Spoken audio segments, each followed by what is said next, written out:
Selamat sore, apa kabar pemirsa TVR Parlemen dimanapun Anda berada. Berjumpa kembali dalam program TVR 17 bersama saya Rina Reski. Tepat pukul 17 waktu Indonesia Barat, kami hadirkan kepada Anda sejumlah informasi paling baru dan juga menarik seputar kinerja dan kegiatan DPR RI yang telah disajikan oleh redaksi TVR Parlemen. Dan pemirsa, inilah TVR 17. Selengkapnya.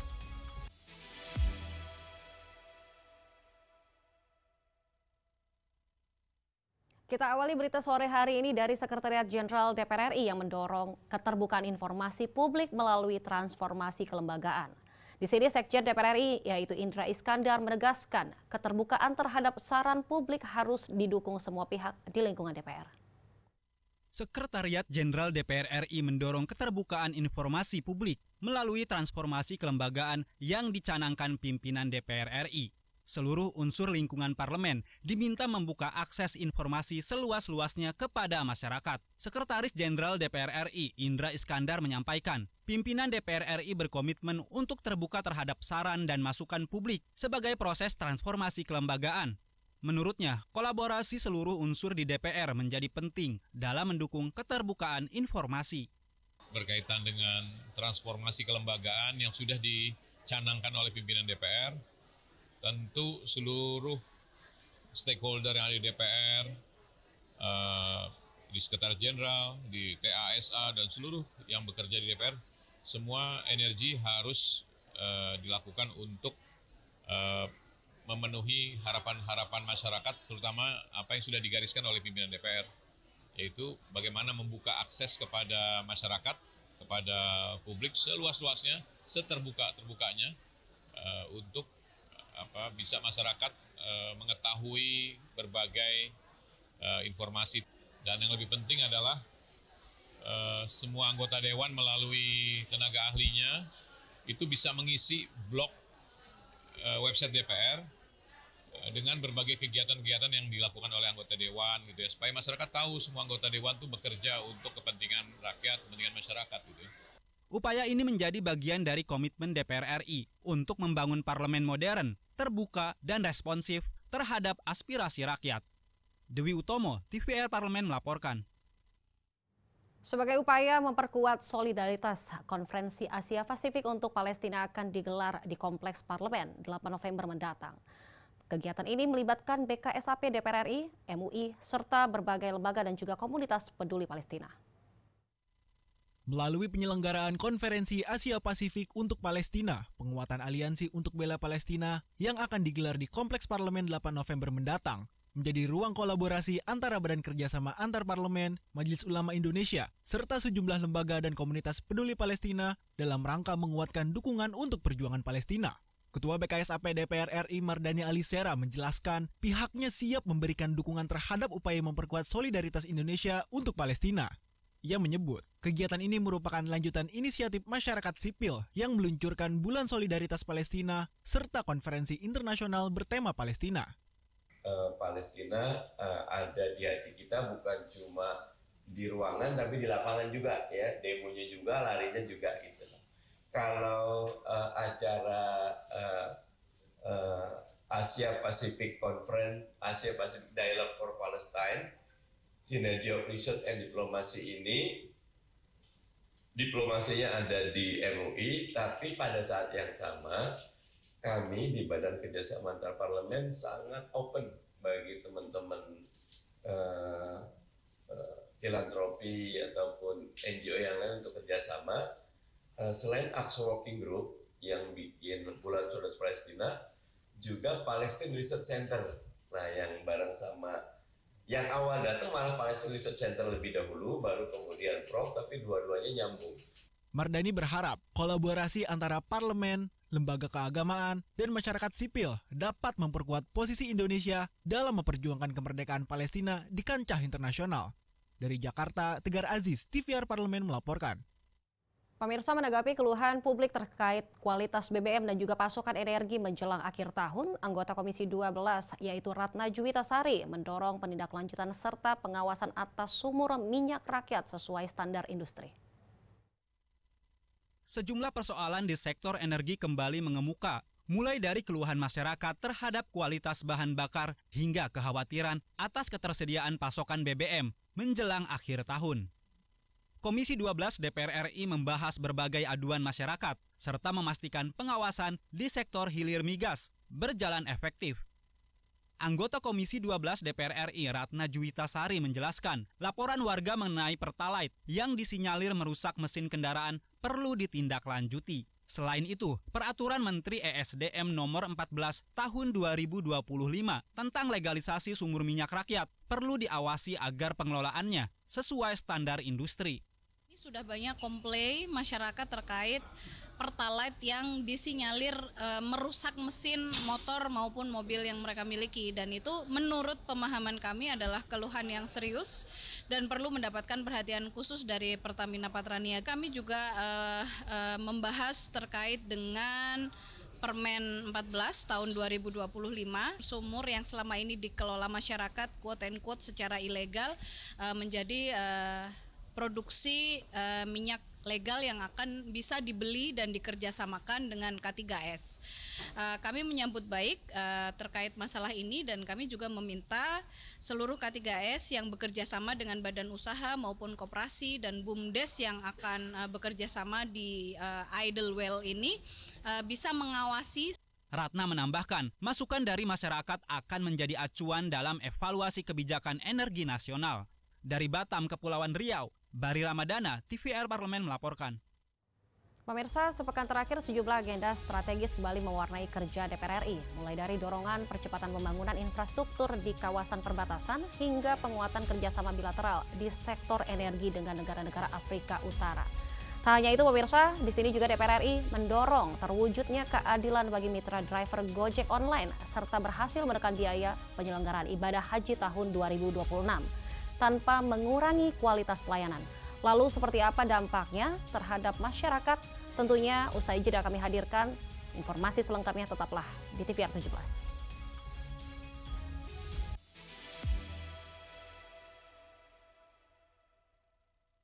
Pindah ibu kota itu bukan untuk siapa-siapa, tapi untuk Indonesia. Bukan untuk Jokowi juga. Apa kabar IKN? Selama undang-undangnya masih berlaku, dan selama itu pula kita harus mewujudkan.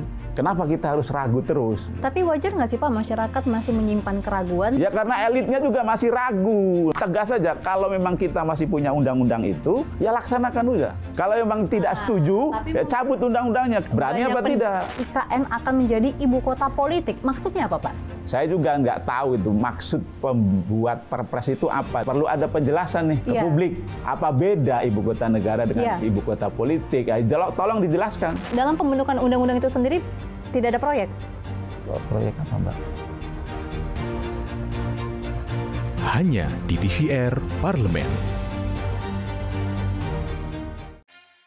Yuk kita kenalan dengan anggota DPR RI periode tahun ini. Dari depan kursi, di balik kursi, gini, di balik kursi. Aku ingin menjadi sesuatu yang mungkin bisa kau rindu. Acap kahiji, rukun sakabehna, gitulah pokok nama. Semakin penasaran kan bagaimana kiprah karir politiknya? Hanya di TVR Parlemen.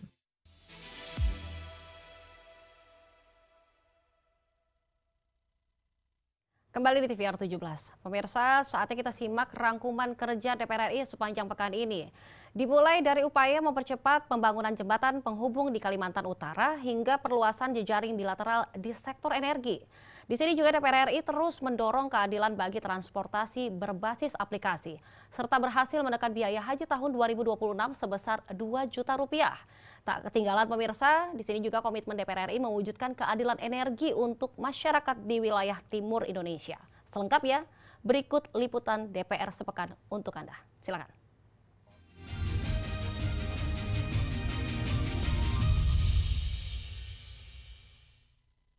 Wakil Ketua Komisi 5 DPR RI, Saiful Huda, menyatakan akan memperjuangkan percepatan pembangunan jembatan Binuang Malinau di Provinsi Kalimantan Utara. Hasil kunjungan kerja spesifik ke Kalimantan Utara memberikan banyak masukan dari pemerintah daerah. Dari berbagai usulan tersebut, pembangunan jembatan Binuang Malinau dinilai sebagai proyek mendesak dan prioritas yang diharapkan dapat diselesaikan pada tahun 2026. Ketua Badan Kerjasama Antar Parlemen DPR RI, Mardani Alisera menerima kunjungan Duta Besar Republik Indonesia untuk Aljazair, Halif Akbar. Pertemuan tersebut membahas upaya memperkuat kerjasama Indonesia-Aljazair, khususnya antara parlemen kedua negara, baik di tingkat bilateral maupun multilateral. Selain itu turut dibahas penguatan kerjasama di sektor ekonomi antar kedua negara sebagai bagian dari upaya memperluas jejaring ekonomi ke negara-negara Afrika Utara dan Timur Tengah. Komisi 12 DPR RI mendesak Pertamina dan Kementerian ESDM mempercepat program konversi minyak tanah ke gas LPG di wilayah Papua. Langkah tersebut untuk mewujudkan keadilan energi serta mendukung kebijakan BBM satu harga agar masyarakat di wilayah timur Indonesia mendapatkan energi dengan harga yang terjangkau. Dalam kunjungan kerja ke Papua, Wakil Ketua Komisi 12 DPR RI Sugeng Suparwoto meminta Pertamina dan PLN berkomitmen menjaga keamanan operasional serta memberikan layanan energi yang andal dan terjangkau. Anggota Komisi 5 DPR RI menerima audiensi perwakilan Asosiasi Ojek Online serta sejumlah perusahaan aplikator seperti InDrive, Jogja Kita, dan Josal di Gedung Parlemen Senayan. Fokus dalam agenda tersebut adalah mewujudkan keadilan, kesejahteraan, kemanfaatan, dan kepastian hukum bagi seluruh pihak, mulai dari perusahaan aplikator hingga seluruh driver ojek online. Setelah melalui pembahasan yang sangat mendalam, DPR RI dan pemerintah sepakat biaya penyelenggaraan ibadah haji atau BPIH tahun 1447 Hijriah atau 2026 Masehi sebesar 87,4 juta rupiah atau turun sebesar 2 juta rupiah dibandingkan dengan tahun 2025. Penurunan biaya haji tersebut lebih tinggi dari usulan awal Kementerian Haji dan Umroh sebesar 88,4 juta rupiah yang hanya turun sebesar 1 juta rupiah dari tahun sebelumnya.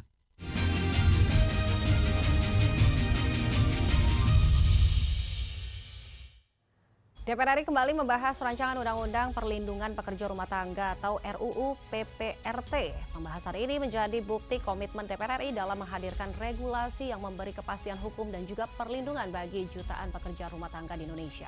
Informasi selengkapnya tentunya usai jeda, tetaplah bersama kami di TVR 17.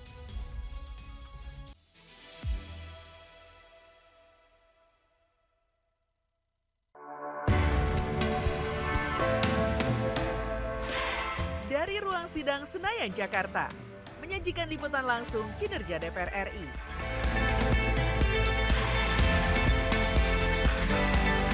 Dialog mendalam, investigasi,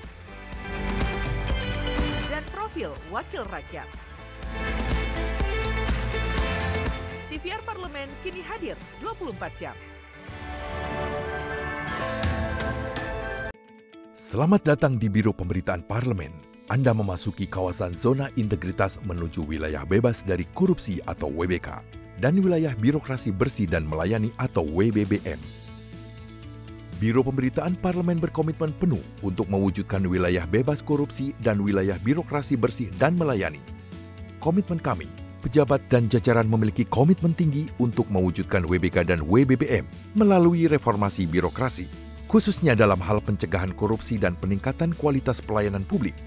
Kedua, bebas dari korupsi dengan terwujudnya wilayah bebas korupsi atau WBK, yang artinya bebas dari KKN, gratifikasi dan dari segala bentuk pungutan liar atau pungli.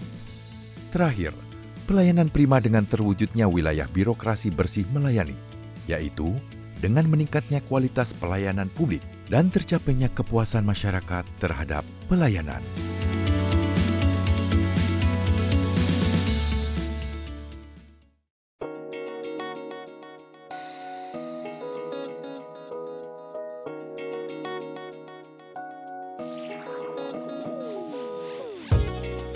Kehadiran mereka tidak hanya mewakili suara perempuan, tetapi juga membawa perspektif yang beragam serta pengalaman hidup yang unik ke dalam proses pembuatan kebijakan. Saksikan Perempuan Parlemen hanya di TVR Parlemen.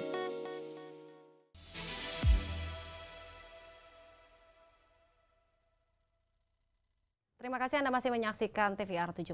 Pemirsa, rancangan undang-undang PPRT diharapkan mampu menjawab kebutuhan akan pengakuan, perlindungan hak, serta peningkatan kesejahteraan pekerja rumah tangga. Sebagai bagian dari tenaga kerja yang berkontribusi besar dalam kehidupan sosial dan juga ekonomi bangsa. Untuk selengkapnya, berikut laporan rekan kami Elisa Purba dari Gedung DPR RI Senayan, Jakarta. Silakan Elisa. Baik, terima kasih dan pemirsa, saya Elisa Purba melaporkan langsung untuk Anda dari ruang sidang Badan Legislasi DPR RI. Dan seperti yang kita ketahui bahwa rancangan Undang-Undang Perlindungan Pekerja Rumah Tangga atau PPRT saat ini kembali dibahas di DPR RI setelah sebelumnya sempat tertunda dan carryover di periode saat ini. Tentu kita berharap bahwa undang-undang ini bisa memberikan perlindungan hukum yang komprehensif dan juga adil bagi pemberi pekerjaan atau penyedia jasa dan juga para pekerja dan juga para pengguna jasanya. Dan untuk membahas terkait dengan hal ini sudah bersama dengan saya Wakil Ketua dari Badan Legislasi DPR RI Bapak Ahmad Doli Kurnia Tanjung dari fraksi Golkar Dapil Sumatera Utara 3. Bapak, terima kasih atas waktunya. Kita melihat bahwa Undang-Undang PPRT ini merupakan carryover dari periode sebelumnya, Pak. Sempat tertunda. Apa yang dibahas, poin-poin baru yang ingin diajukan DPR RI agar undang-undang ini menjadi lebih komprehensif, Pak? Ya, tentu pertama kita menyesuaikan, mencari titik tengah ya. Karena kan selama ini seperti ada pertentangan yang dihadap-hadapkan ya antara si pemberi kerja dengan si pekerja rumah tangga ini. Jadi begitu kita bicara tentang perlindungan, dikhawatirkan atau ada khawatiran selama ini pemberi kerja ini merasa terbebani, terlalu besar dan tanggung jawab gitu. Nah, jadi memang sebetulnya kita mau meluruskan bahwa antara pemberi kerja dengan pekerja rumah tangga ini bukan hubungan industrial gitu. Karena kan negara kita ini sebenarnya negara yang secara kultural penuh dengan rasa kekeluargaan. Jadi banyak sebetulnya kan para pekerja rumah tangga itu dianggap oleh si pemberi kerja atau keluarga pemberi kerja itu kan sudah menjadi bagian keluarga yang tidak perlu ada semacam ya kontrak dan segala macam. Makanya penyelesaiannya adalah jadi ikatan kerja itu bisa dipilih antara kesepakatan dengan kontrak kerja. Jadi kalau mau kesepakatan silakan, kalau mau kontrak kerja juga silakan gitu. Nah, itu menjadi satu titik temu. Nah, yang kedua juga kita berpikir tentang ya munculnya kata perlindungan itu kan karena ada beberapa kasus ya yang selama ini misalnya terjadi bullying gitu ya, atau kemudian ada semacam dalam tanda petik penyiksaan dan seterusnya terhadap pekerja rumah tangga. Nah, kita lebih menekankan kepada itu. Nah, kemudian yang ketiga juga nanti diatur dalam undang-undang ini soal adanya hubungan tiga pihak ya, antara pemberi kerja, terus kemudian pekerja rumah tangga, ada pihak ketiga yang kemudian menghubungkan antara itu. Nah, itu juga kita atur detail. Nah, hari ini juga kita sedang mengundang BUMN yang selama ini menangani soal asuransi, BPJS Tenaga Kerja dan BPJS Kesehatan. Nah, kita sedang berpikir bagaimana supaya memang untuk lebih menjamin ya si pekerja rumah tangga ini untuk bisa bekerja secara nyaman, aman, kemudian kesehatannya juga bisa terjamin. Kalau terjadi apa-apa juga misalnya ada yang cover gitu ya. Nah, ini sedang kita mau pikirkan bagaimana supaya memang mereka bisa ikut masuk terdaftar menjadi peserta BPJS Tenaga Kerja atau BPJS Kesehatan.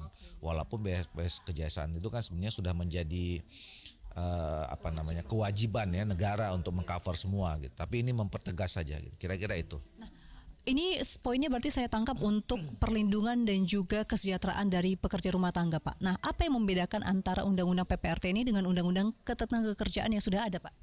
Nah, dia kan jadi ini undang-undang yang lebih spesifik lagi ya, makanya lex spesialis. Jadi kalau tenaga kerja kan umum ya.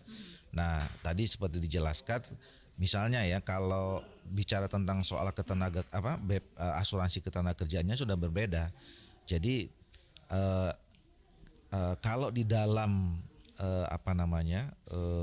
kontrak kerja atau kesepakatan, dia dikategorikan sebagai pekerja formal pekerja informal.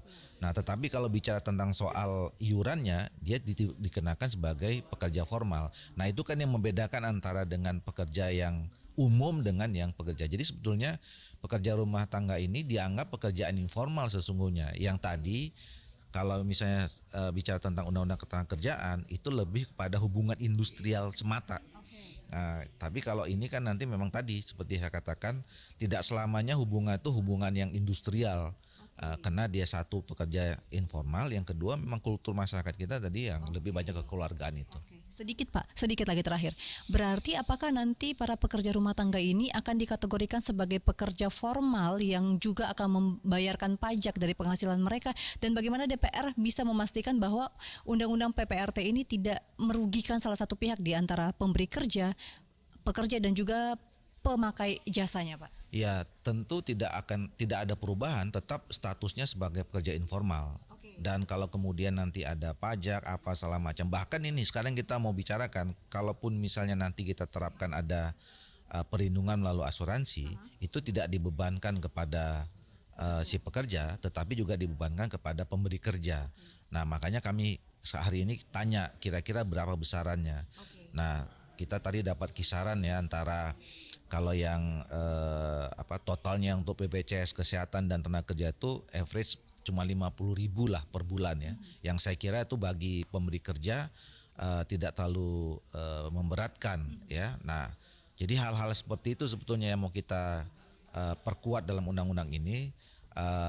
Statusnya tidak berubah sebagai status pekerja informal, tetapi perlindungannya kita maksimalkan tanpa juga kemudian memberikan beban terlalu besar kepada si pemberi kerja. Kira itulah jalan keluar dari undang-undang ini, dan mudah-mudahan mungkin dalam seminggu 2 minggu ini insya Allah undang-undang ini selesai. Gitu. Baik, terima kasih Pak Doli atas diskusinya, dan pemirsa tentu kita berharap bahwa undang-undang PPRT ini di bawah pengawasan dari Badan Legislasi DPR RI bisa memberikan keadilan dan juga perlindungan hukum yang komprehensif baik kepada pekerja maupun pemberi kerja dan juga pengguna jasa. Sekian yang dapat saya laporkan untuk Anda, kembali ke studio. Pemirsa, selanjutnya apa saja yang menjadi sorotan di media online nasional pada hari ini? Tentunya usai jeda, tetaplah bersama kami di TVR 17.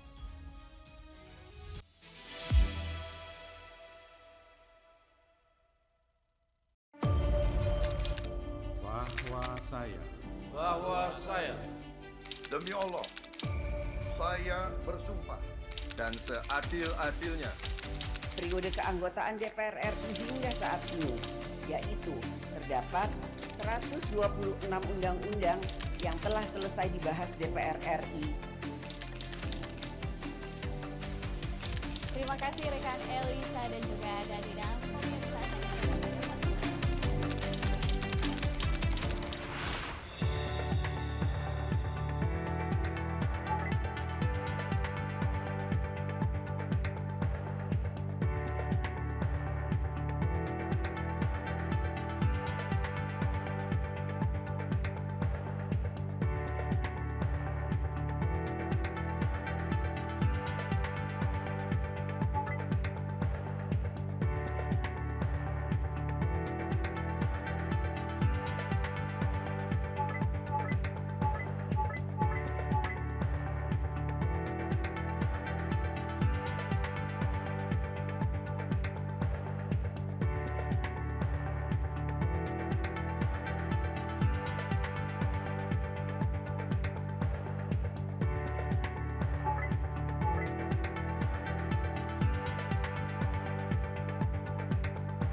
Kembali di TVR 17. Pemirsa, kali ini kita masuk ke segmen media online nasional. Mari kita simak isu apa saja yang menjadi sorotan media serta tanggapan dari sejumlah anggota Dewan bersama rekan kami, Vincent Aldi. Silakan Vincent.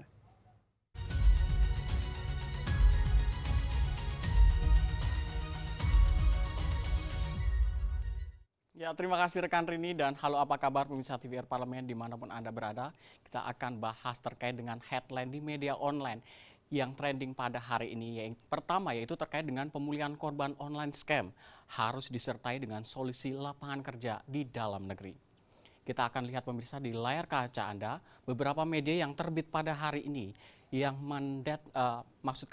mengheadline terkait dengan kasus penipuan daring yang menimpa ratusan pekerja migran asal Indonesia di Kamboja menjadi pengingat bahwa perlindungan pekerja tidak terhenti pada tahap evakuasi. Ketua DPR RI Dr. Honoris Causa Puan Maharani juga menilai pemerintah perlu memastikan langkah pemulihan yang komprehensif bagi para korban, sekaligus menyiapkan solusi lapangan kerja di dalam negeri agar peristiwa serupa tidak terulang. Dan akar persoalan migrasi non-prosedural tidak bisa dilepaskan dari terbatasnya lapangan kerja produktif di dalam negeri. Oleh karena itu pemirsa, kebijakan pemerintah harus diarahkan pada penciptaan peluang kerja baru, terutama di sektor-sektor padat karya, ekonomi kreatif dan juga digital. DPR RI juga akan memperkuat fungsi pengawasan agar pemerintah menindak tegas jaringan perekrut ilegal di dalam negeri dan memperluas diplomasi perlindungan bagi pekerja migran. Negara tidak boleh kalah dari sindikat yang memanfaatkan kesulitan ekonomi rakyat. Dan kita akan beralih ke berita selanjutnya yang menjadi headline di media online terkait dengan pembahasan rancangan undang-undang ASN tidak mungkin dilakukan tahun ini. Kembali pemirsa dapat saksikan di layar kaca Anda pemirsa yang berisi terkait dengan anggota Komisi 2 DPR RI Muhammad Kozin menilai pembahasan rancangan undang-undang ASN tidak akan dilakukan pada tahun ini. Meskipun pemirsa masuk dalam daftar program legislasi nasional 2025. Mengingat sisa waktu yang ada. Dan sebagaimana diketahui pemirsa, Komisi 2 DPR RI masih menunggu pendalaman dari Badan Keahlian DPR RI terkait draft RUU ASN yang menjadi fokus dalam pembahasan revisi Undang-Undang ASN, yakni pendalaman materi dan juga meaningful participation. Sedangkan terkait putusan Mahkamah Konstitusi nomor 121, pembentukan lembaga independen pengawas sistem merit dengan batasan waktu 2 tahun sejak putusan diucapkan, DPR RI siap menindaklanjuti putusan tersebut. Dan pemirsa, putusan ini juga menjadi momentum penting untuk memperkuat sistem merit, menjaga netralitas ASN dan memberikan perlindungan terhadap aparatur dari potensi politisasi birokrasi.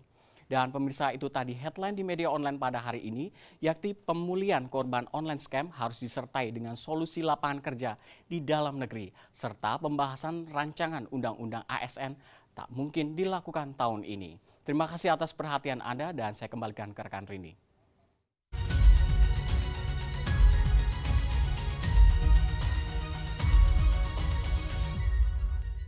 Baik, terima kasih rekan Vincent Aldi yang telah menyampaikan sejumlah update sorotan dari media online nasional pada hari ini. Dan pemirsa, segmen media online tadi sekaligus menutup program TVR 17 edisi sore hari ini.